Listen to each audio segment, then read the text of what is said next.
Bonjour à tous. Comme j'ai eu beaucoup de demandes ces derniers temps par rapport au contrôle des multi-éléments, je vous fais part de quelques nouveautés qui sont apparues dans les toutes dernières versions, dont certaines ne sont même pas encore en ligne, mais vont l'être dans les jours qui viennent, et qui améliorent assez considérablement le traitement des machines multi-éléments. Donc je vous montre de quoi il retourne. Euh, on va donc repartir d'un nouveau show, comme toujours. Voilà, je vais juste recharger mes settings perso pour gagner du temps. Et ensuite, on va se faire un show très simple avec quelques data color, parce que c'est une machine assez répandue et qui permet de bien montrer les nouvelles possibilités. Donc on va aller dans le patch et on va choisir les data color. Donc moi j'ai fait des filtres, donc ça, tout ça je vous renvoie aux autres tutos pour pouvoir faire vos filtres personnalisés. Starway, data color, et on va prendre le mode 75 circuit qui est un classique. Ensuite on va en patcher 4 par 4, donc 16 machines. Ensuite on va rapidement se faire la grille. Alors par rapport à l'explication que je vous en avais donnée dans le dernier tuto, c'est justement un des points que je voulais vous signaler, puisqu'il y a eu des nouveautés sur les modes d'insertion qui sont assez intéressants. À savoir, donc on va se faire notre grille de 20 par 20. Voilà. Et cette fois, donc en ayant bien préalablement comme d'habitude sélectionné toutes les machines que vous voulez insérer, vous allez dans Insert Add et vous voyez qu'il y a des nouvelles options ici, et notamment qui concernent les machines multi-éléments. Donc dans un premier temps, cette étape-là va consister à lui dire dans quel ordre vont être insérées les machines globales. Donc mettons qu'on choisisse horizontale. Et dans un deuxième temps, l'orientation de ces machines. Donc vous voyez par exemple qu'ici on va avoir un premier choix horizontal, left to right, vertical, top to bottom, horizontal, right to left et vertical, bottom to top. Donc nous on va garder l'ordre standard, donc horizontal et de gauche vers la droite. Et vous voyez que la différence avec l'autre fois, c'est que là où on insérait les machines une par une, et bien maintenant grâce à ces nouvelles modalités d'insertion, on peut spécifier à la fois l'ordre d'insertion des machines globales et à l'intérieur de ça l'ordre d'insertion des sous-éléments. Donc comme d'habitude ici, on va se faire on va tout de suite paramétrer le visualiseur. Donc on fait comme l'autre fois, Shift pour faire apparaître l'option Arrange Vis là-haut. Ensuite Back pour le mettre en fond de scène. Le pitch entre les machines. Donc moi je mets 15 cm, ça marche plutôt bien. Voilà, et donc vous voyez qu'ici on a notre matrice qui apparaît. Pardon, dans le patch, je vais tout de suite aller le caler à une meilleure hauteur, qu'on voit bien. Et enfin, zoomer, qu'on voit bien le contenu de notre matrice. Voilà. Ensuite, donc comme d'habitude, il nous a créé un groupe global de toutes nos machines. Donc si je sélectionne et que j'appelle une couleur, là je m'adresse aux machines globales. Donc le traitement veut dire que dans ce sens-là, puisque je m'adresse à des nombres entiers, je m'adresse à la machine entière. Ce qui se conçoit bien. Ensuite, si je veux détailler et attaquer le contrôle des sous-éléments, point 1 through 5 at en rouge, point 6 through 10 at en ambre, point 11 through 15 at en vert. Je ne vous garantis pas l'esthétique de l'ensemble. Ensuite, point 16 through 20 at en bleu. Et enfin, point 21 through 25, la dernière ligne, at et en magenta, par exemple. Et là où il y a une sensible amélioration par rapport à ce qu'on a vu l'autre jour, c'est qu'on va pouvoir maintenant enregistrer une palette de couleurs qui sera une palette composite. Donc on clear tout ça. Alors ce qu'il faut bien comprendre, c'est que la palette va s'adresser au type de contenu qu'on a enregistré dedans.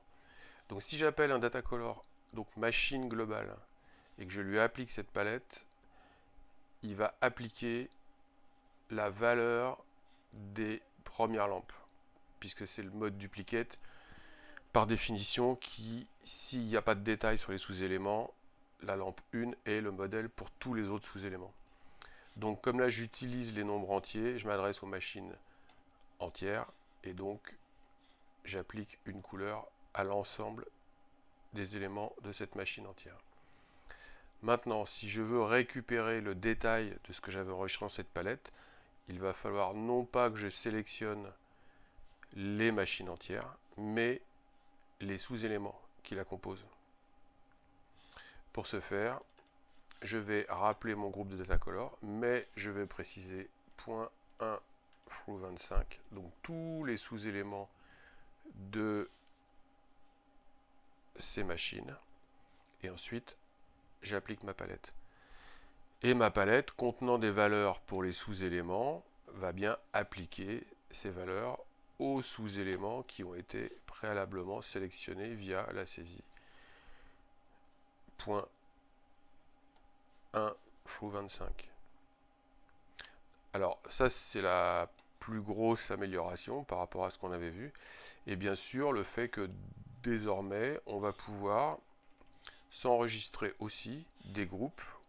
Point 1 through 25 at record et voilà. Et vous noterez que sur ce groupe vous avez un point, donc il contient bien 16 éléments, point autre chose. Donc vous voyez la différence, c'est que là on a bien un groupe de sous-éléments. Ce qui fait que si je clear toute ma sélection, je sélectionne donc mes sous-éléments et je leur applique la palette de sous-éléments. Donc voilà, les grandes améliorations apportées sur ces dernières versions concernent le traitement des sous-éléments des machines, et notamment via les modes d'insertion dans la grille qui ont été améliorés, et ainsi que les modes de contrôle de ces sous-éléments directement par la saisie clavier. On peut peaufiner un peu la présentation. Par exemple, améliorer l'affichage des palettes pour des palettes particulières de ce type. Donc la méthode, c'est de, vous allez faire Shift 7 et vous allez choisir parmi les différents icônes qui sont présents dans le système. Donc là on va prendre Split Color hein, ou Mix Color, ce qui correspond, voilà. Et là-dedans vous choisissez quelque chose qui peut éventuellement ressembler à ce que vous avez fait ou évoquer en tout cas le type de palette. Donc moi je vais prendre celle-ci qui correspond pas mal. Voilà, comme ça vous voyez que quand vous sélectionnez vous avez une représentation qui est un peu plus visuelle.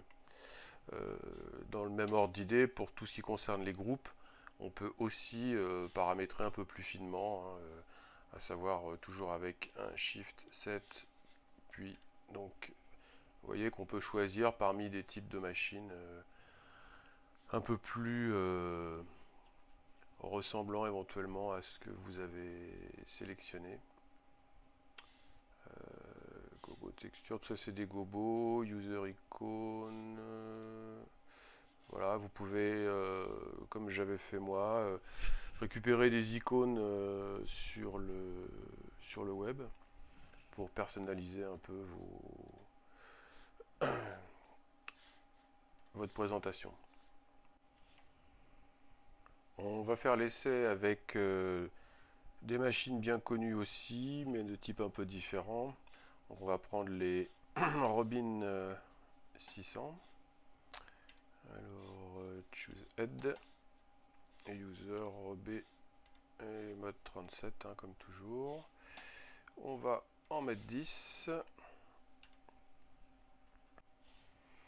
Donc maintenant, pour insérer, on va procéder de la même façon. Sélection des machines, comme d'habitude. Insert head. Donc duplicate élément. Donc d'abord les machines, on les veut horizontales. Et ensuite, on les veut verticales, puisqu'on veut avoir nos 3 anneaux les uns au-dessus des autres. Voilà, comme ça, il nous a bien rangé à chaque fois, chaque machine, avec ces 3 anneaux. Donc vous voyez que le procédé s'est amélioré, quel que soit le type de machine multi-éléments. Donc pour le contrôle des Robin 600, on va procéder de la même façon. Donc je vais appeler mes Robin 600 que je mets à full. Il faut les tourner un petit peu vers nous pour les voir. Voilà. Je vais enregistrer cette position. Donc là, je peux contrôler les machines entières, bien sûr, de la façon habituelle. Et je peux aussi, donc, point 1, contrôler les anneaux un par un. Point 2, point 3, en bleu. Voilà, vous voyez, donc on a bien 3 couleurs différentes par anneau. Et donc, il suffit de enregistrer cette palette.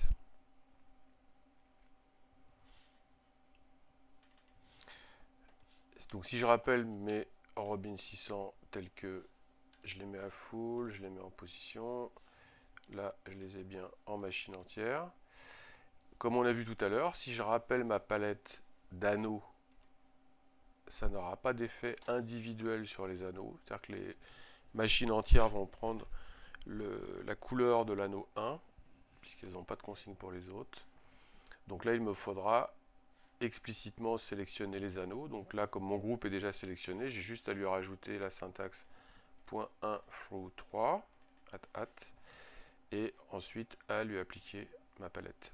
Et là, cette fois, je vais bien prendre les couleurs séparées par anneau. Donc plutôt que de retaper cette syntaxe à chaque fois, bien entendu, il vous suffit d'enregistrer un nouveau groupe.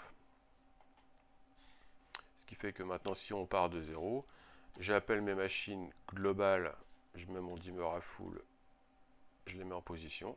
Ensuite, j'appelle les anneaux, les groupes d'anneaux qui m'intéressent, et je leur applique les palettes d'anneaux. Voilà comment ça marche. À très bientôt pour la suite.